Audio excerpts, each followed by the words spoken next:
have a better governance. But do we have to take them seriously to an extent that we start killing people, killing each other? Is that really necessary? Do you know what destruction did the world wars bring? I'll see if I just describe you.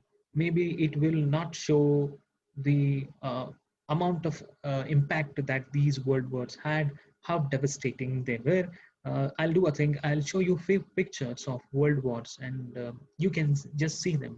You will realize how bad it was. Was it really necessary to fight for these wars? You decided by seeing these pictures. Now on the screen, you can see the pictures of World War, and look at the devastation they have caused. Now, really, was this necessary? We could have avoided. It is because all this destruction, all this bloodshed, violence, discrimination, all that happened due to the barriers, the walls that we have created, which really do not exist in nature. There are some more pictures. Look at the devastation the war had brought. See, these are the pictures of World War One and Two. But even after that, there many wars were fought. We are still fighting. No, there are a lot of instances of humanitarian crisis going around the world. Now, are they all necessary? Why are they happening? It is mainly because of these walls that we have built. Look at how devastating this picture looks. You can see another picture here. All the destruction that war had brought. There's another picture here. Now, this is the picture of Holocaust, that is the killing of Jews by Hitler. So many people died because of hatredness um, Hitler had towards Jews, and Jews were massacred. That was a genocide. How can killing of human beings can be justified in the name of purity of blood? Um, this is unpardonable. This is the most evil thing a person can do. Look at the pictures. Can this be justified? Now, even today, earlier it was Jews, now Jews are replaced by other groups, the other sections of the society, of the world, and now they are subjected to such hatred. Now, is that hatred really needed? Do we really need to hate people? Do we need to have these boundaries, these barriers, or we have to pull them down? Look at the pictures. You will get the answer. I don't need to answer that. Now, on your right side is a picture of Jews in the camps, Holocaust camps, and on the left side you have the clothes of these people uh, after they were killed. See, this is inhuman thing. Why this all happened? Because of the walls, because of the barriers that we have created. This is the site of Holocaust. Look, killing of people. Can this be justified? It actually, all this it begins with the wall that we create, and it ends with such, inhumanity. So we have to stop creating barriers among the people. This is inhuman. It cannot be justified. And we have heard of world wars fought for the walls of nations. For the time being, I'm just demolishing walls. I don't know how many generations have gone by, but these walls built by grandpas of that time are really tough. Now, these walls, these barriers have been in the world for a very long time. They were built by grandpas. Grandpas here means our ancestors. And these walls are really tough. Now, you cannot easily bring down these walls. Throughout the history, if you just go through the history, there are many instances of social reformers, of leaders, of political leaders who have tried to pull these walls down, but they really haven't succeeded in bringing down all the discrimination. Even today, discrimination continues, and these walls are really tough to pull down. Did they need to be so hardened to protect human beings? Many people on many occasions raised their hands against them. For some, their hands became bloodied, while the flags of others succeeded in fluttering. Just the other day, reading history, I realized my eyes had been entombed in walls, and my organs of sense lay mutely by those walls like motionless refugees. Did they need to be so hardened to protect human beings? These walls are really very, very tough. Uh, they cannot be easily uh, brought down. So many people on many occasions raise their hands against them. So many people have tried, for example, social reformers have tried to bring these walls down. You might have heard about Raja Ram Mohan Roy, Ishwar Chandra Vidyasagar, or the Sufi and Bhakti poets of medieval India, for example, like um, Basavanna and Shivasharanas, Kabir. Now, these are the social reformers. They try to bridge the gaps. They try to pull these walls down. Uh, have raised, have talked about it, but still, these things, still continue.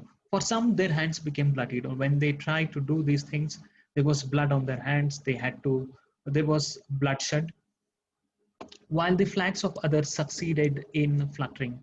The flags of others is he's talking about conservatives who were um, able to safeguard these walls in the name of tradition and culture. But some people who tried were killed, or there was blood on their hand.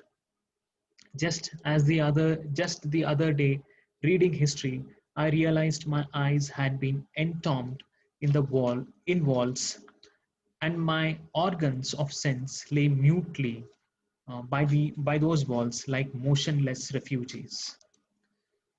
So just as the other day, reading history, I realized my eyes had been entombed in walls. So when the poet looks back at the history, now history is full of such instances where people have tried to reform the society, but there will be always people who will resist such reforms. I realized my eyes had been entombed. Entombed means to be in a tomb. Um, so his eyes were there on the history books. While reading, he comes across many of these incidents, and my organs of sense lay mutely by those walls like a motionless refugees. And now, when he looks at history and what is happening around him, his senses become numb. His senses doesn't work. He becomes cold. I mean, he doesn't know what to do, and he is just lying there mutely. He is silent. He is just laying next to the wall like a motionless refugee. He does not know where to go. Like refugees, refugees don't have any place to live. They just move on. They don't have any sense of belonging. So motionless refugees, here the writer is not moving around, nor he is making any sound. He is completely silenced. He has become numb. He cannot understand why these walls are built and why these walls have existed for a very long time.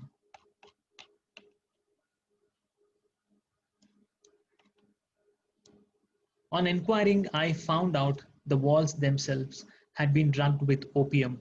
Maybe that's why I see even today machinations in walls.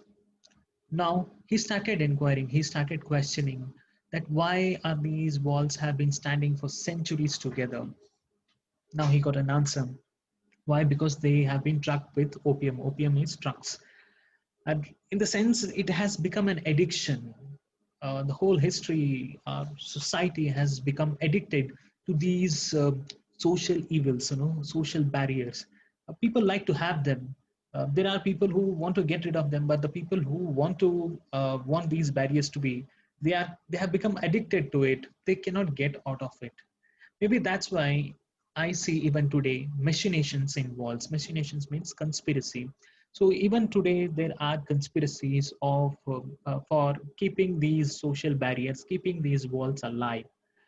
What does one say to these people engrossed in politely hiding that they are slaves of the age.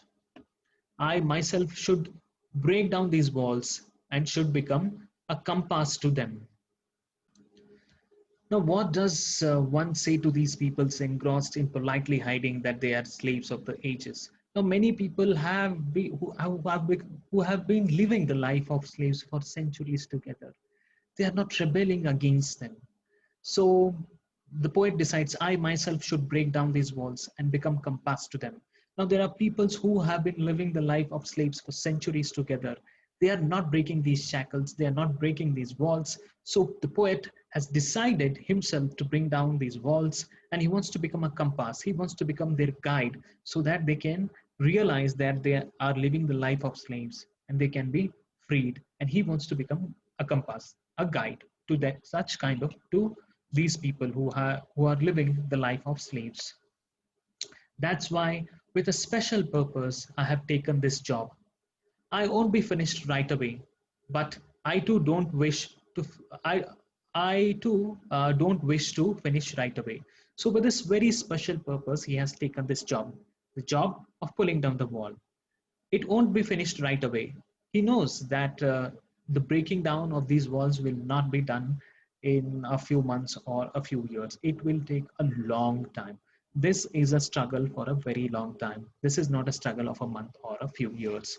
So it is about changing the mindset, because these walls, these mindsets have existed for centuries together, and they have been nurtured, they have been indoctrinated, they are everywhere, pulling the roots of these walls, the foundation of the walls is going to be a really tough one.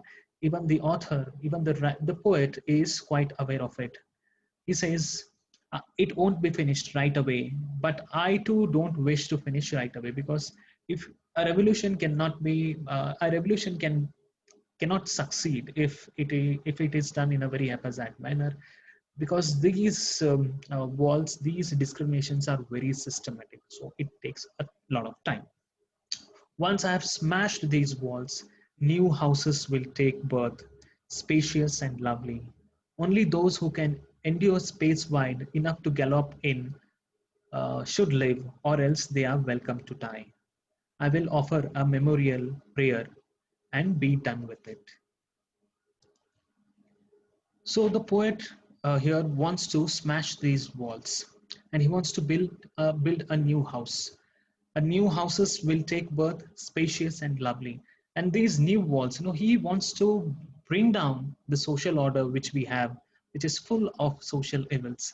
He wants to pull them down. He wants to build a new house, a new order, so that this house should be, spacious. It should be lovely. So the people should develop broad mindedness. They should have a very broad outlook, not a narrow view of life and things. So that is the reason he wants a new house which is very spacious. Only those who can endure space wide enough to gallop in should live, or else they are welcome to die. Now here the writer is both inviting the people to live in, and at the same time he is giving warning to those people who do not want to live in this spacious new house. Now he in this new house, he will give you space enough to live your life. You can jump, you can go around. Galapis, jump, you can jump around, you can live freely. So that is the kind of society he wants to build. He does not want to build a very narrow house in which nobody can uh, move around, where you are expected to be in your place. Here you can move around, you can live life as you wish. That's the kind of new house the writer, the poet wants to build. This is, and he is giving invitation to people to live in such a environment. But at the same time, he is giving warning to those people who are not ready for this kind of new order, or else they are welcome to die. I'll offer a memorial prayer and be done with it. So those who don't want, they can come, they can just go and die. He doesn't care about them. He will offer memorial service to them and he will be done with them. That's how the poem ends. The poet here wants to build a rational society in which all these barriers, all these social levels, all these walls do not have any space. He wants to build a new order where people are free, where people are rational, where people have a broad mindedness. Now, that is the kind of society the poet envisions for the future generation. If he is so determined that he is not going to wait for others, in fact, if the people who are suffering, if they don't take initiative, he himself is going to break these walls, and he wants to become guide to these people. So this is a poem for the call of new social order, a society in which there are no walls and no barriers. That's the end of the poem. Um Thank you.